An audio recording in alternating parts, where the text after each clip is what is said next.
नमस्कार, जेके news 24.com में आपका स्वागत है। शुरुआत करते हैं खास खबर के साथ। तो साथियों नमस्कार, मैं अमीन खान, आप देख रहे हैं जेके न्यूज 24.com।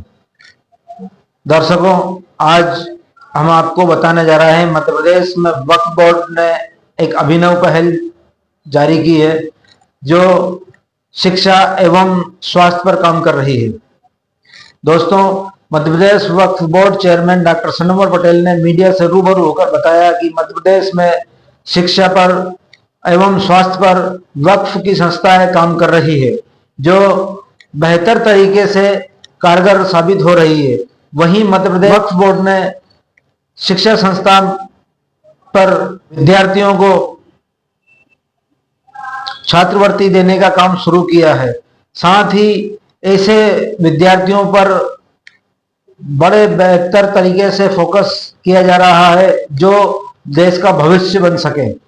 साथियों, क्या कुछ कहा डॉक्टर सनोवर पटेल ने, आइए जानते हैं खुद वक्फ बोर्ड चेयरमैन डॉक्टर सनोवर पटेल की जुबानी। सर, ये वक्फ बोर्ड द्वारा जो शिक्षा नीति पे जो कार्य किया जा रहा है, थोड़ा सा हमारे दर्शकों को बताएंगे इस विषय पर। देखिए, मध्य प्रदेश वक्फ बोर्ड देश का पहला बोर्ड है जिसने अपनी शिक्षा नीति बनाई। शिक्षा नीति का नाम दिया पढ़ो पढ़ाओ राष्ट्र निर्माण में भागीदारी बनो। ऐसे बेटे बेटियां जो मेधावी हैं, ऐसे बेटे बेटियां जो मेधावी होने के बावजूद भी सिर्फ आर्थिक अभाव के कारण से अपनी पढ़ाई नहीं कर पा रहे हैं या ड्रॉप आउट हो जाते हैं, ऐसे बेटे बेटियों की फीस जो है वो वक्फ बोर्ड अदा करेगा। इसके लिए यह योजना बनी है। हम जिलावार एक विज्ञप्ति इश्तिहार निकाल रहे हैं। उस इश्तिहार के माध्यम से जिन बेटे बेटियों ने 10th पास की है और अबाउ 65% से पास की है, वो उनके आवेदन बुलवा रहे हैं। मेरिट के आधार पर सूची बन रही है और मेरिट के आधार पर सूची बनने के बाद वहाँ की जो लोकल कमेटियाँ हमारी वो भौतिक सत्यापन कर रही है। भौतिक सत्यापन के बाद वाकई जो लोग आर्थिक रूप से कमज़ोर है उनको हम छात्रवृत्ति देने का काम कर रहे हैं, जो इस वर्ष 10,000 रुपये तक दी जा रही है और आने वाले सालों में उसको हम 25,000 रुपये तक ये बोर्ड लेकर जाएगा। ऐसी प्रबंध कमेटियां जिनकी इनकम अच्छी है, उनके जो ज़रूरी खर्चात हैं उसको हटाने के बाद, जैसे कि इमाम मुअज्जिन की तनख्वाह, जनमाज का खर्च, बिजली के बिल का खर्च, अन्य तामीरात का खर्च, ये सब खर्च करने के बाद जो पैसा बचता है उस पैसे का 50% पैसा शिक्षा नीति पर मध्य प्रदेश की तमाम वक्फ की कमेटियां खर्च कर रही है और इससे बेटे बेटियों को लाभ हो रहा है। मैं सब लोगों से गुजारिश करता हूं कि जिन जिलों ने यह शिक्षा नीति के तहत अपने चेक बांट दिए हैं वो तो बधाई के पात्र हैं, लेकिन जिन लोगों ने अभी नहीं बांटे हैं या बांटने वाले हैं, उन सबसे मेरी गुजारिश है कि वो जल्द से जल्द इस काम को अंजाम दें।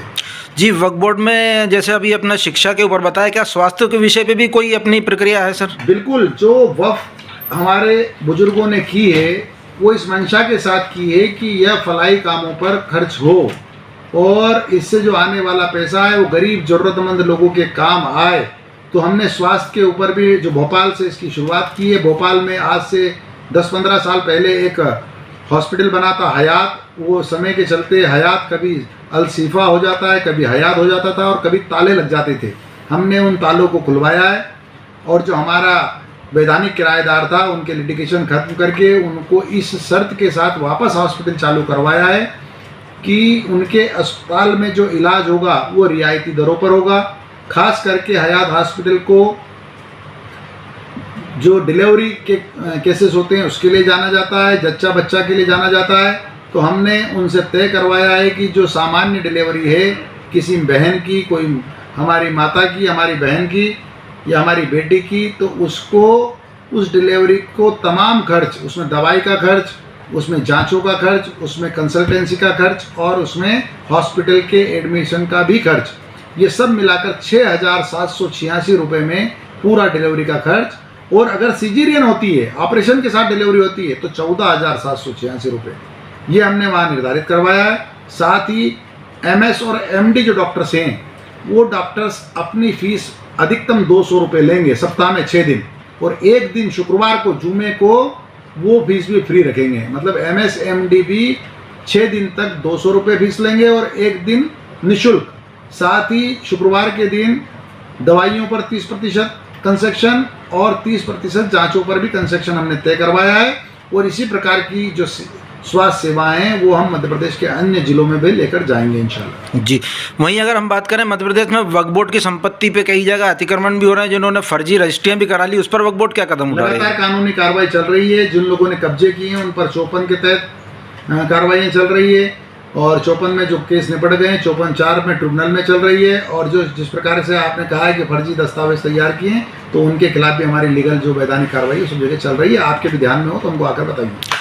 जी, वहीं अगर हम बात करें मध्य प्रदेश में वक्फ बोर्ड की जो समितियां बन रही है उसमें कई समितियां ऐसी जिसमें जिम्मेदार पद पे होने के बावजूद भी उनके घर मकान दुकान वक्फी संपत्ति पे हैं, ऐसे लोगों को चिन्हित करके क्या कार्रवाई करेंगे? ऐसे किसी व्यक्ति को हमने अपने संज्ञान में है कि संज्ञान में रहते हुए हमने नहीं बनाया है, लेकिन अगर कोई ऐसे बन गए तो हमको आप लिखित में उसकी जानकारी जो भी उपलब्ध कराएगा हम तत्काल उनको नोटिस देने का काम करेंगे। अगर वो शिकायत सही पाई गई तो 67(2) में उनको नोटिस देंगे, सेक्शन 67(2).